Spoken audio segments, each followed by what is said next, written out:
Hello chess family, it's me National Master Jesse James, and today we're looking at a very fun gambit line that I came up with against the Caro-Kann in the Fantasy Variation.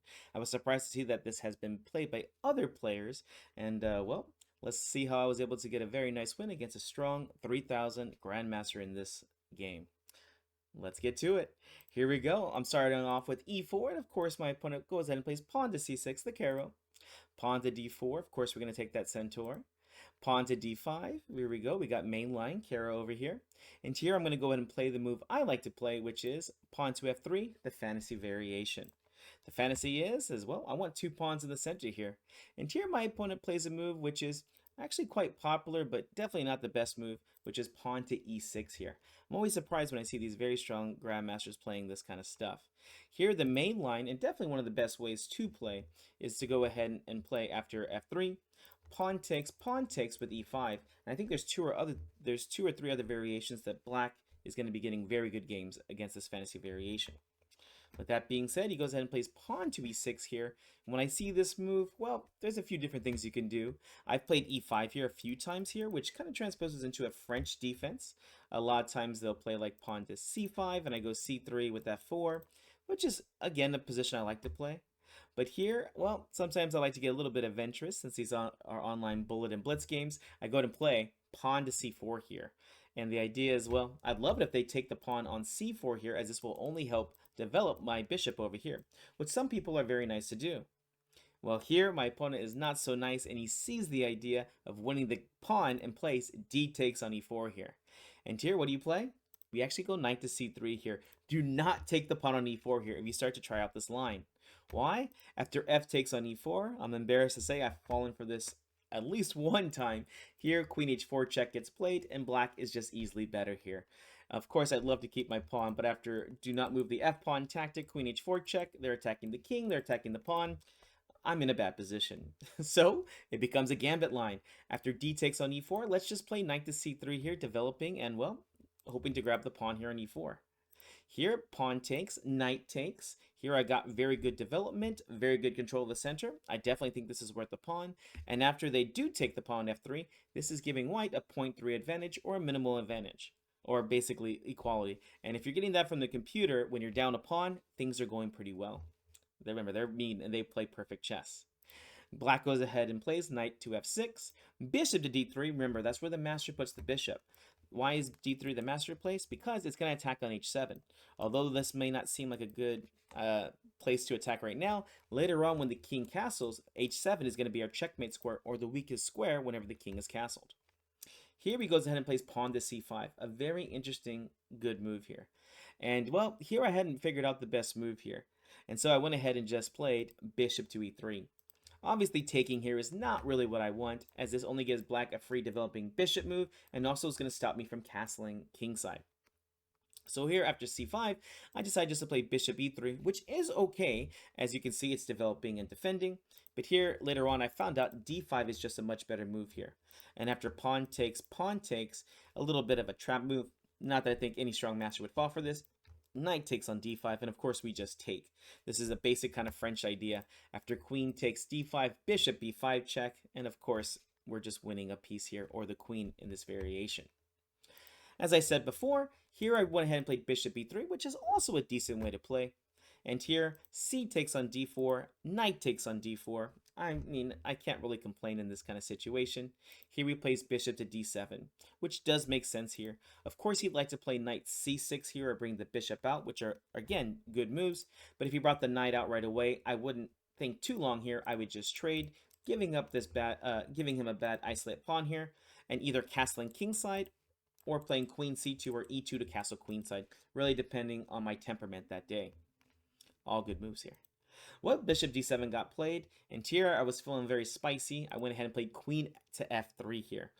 And definitely queen e2 is a much better try here, as we will soon see. Here, knight c6 gets played, and here I played knight d to b5. Not the best move here. Here, castling is a good try, although the reason why I don't like the castling move as much is because of knight to e5 here. And, well, I'm going to have to lose my bishop here. White still retains some decent attacking chances, but again, I don't want to trade pieces unless I have to.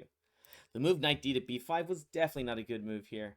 Here, of course, our strong opponent just says, well, you just have to run backwards here. Play pawn to a6. The knight jumps back to d4. And then he took on d4 here. Yeah, I was happy to see this. Bishop takes on d4. Bishop c6. Now he opens up the queen to attack the bishop. Bishop is attacking over here. Black actually has a winning plan here, or combination that he could play to get to a better position. And here, I went ahead and played queen to e3. And this is the move that I'm very happy that he missed. In the game, he played bishop b4, which allows me back into equality, back into a good position here. But here, if he would have checked out the position a little bit harder, he would have spotted knight to g4 here, attacking the queen. And here I have plenty of problems here because I have to make sure to defend this bishop along with this one. And I don't know, we can just say queen to g1 can get played here. Simple chess, just pawn to e5, and my bishop will fall over here. Not the position I'm really wanting here at all. Like I said, lucky for me, my opponent missed this and played bishop to b4. And here it did not take me long. We're just going to be castling queenside, and here he decided to castle. Now here there's many great ways to go ahead and continue this position. I went ahead and continued with rook over to f1. I want to take on f6 here, but obviously the queen can just take back. Here I decided to develop my rook, my last piece I need to develop, but now bishop takes f6 will give very bad double pawns to him. Here we go. Rook over to e8 got played. I mean, obviously he's thinking about other things in this situation, but yeah, he should have definitely tried to defend, but here he just walks straight into it. Rook e8, bishop takes on f6, pawn takes on f6, and here you can play bishop takes on h7 check here, and after king takes, rook takes on d8, which is giving a great position. I saw this, but instead I played for a different idea, and I played queen to h6, threatening to go for h7 checkmating pattern of Tamanov's checkmate pattern. For those that don't know, I'll show you real quick. We're going to assume our opponent doesn't know this and plays the bad move of like e5. Well, now we get Tamanov's checkmate pattern. Bishop takes on h7 check. All this is forced. King h8.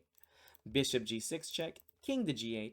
Queen h7 check. King to f8. And queen takes on f7 for a beautiful checkmate. Of course, our grandmaster opponent is not going to fall for that.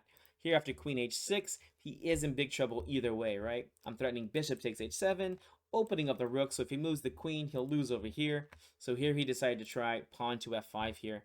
And, well, as you could probably guess, simple chess, just bishop takes on f5. Now the rook's attacking the queen, now we're attacking on h7. It's pretty much game over at this point. Pawn takes on f5 here. Here is just trying to make some trades and get rid of my pieces. His hope was after rook takes, well, he's got some pieces for it, so maybe he can go ahead and make some trades and stop the attack. Fortunate for me, I did find a very good way to continue. Rook takes on f5. Less about winning a pawn, but now threatening checkmating ideas. And here he tried to be sneaky. He played bishop takes on c3 here. But fortunately for me, I did find the best way to continue forward here with the forced mate. And that starts off with rook over to g5 here, check.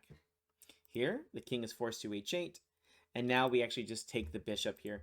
After the bishop is taken, there's no good way to stop queen to g7 or queen to f6 checkmating patterns here. So, well, at this point, he went ahead and played rook check, king over to b2.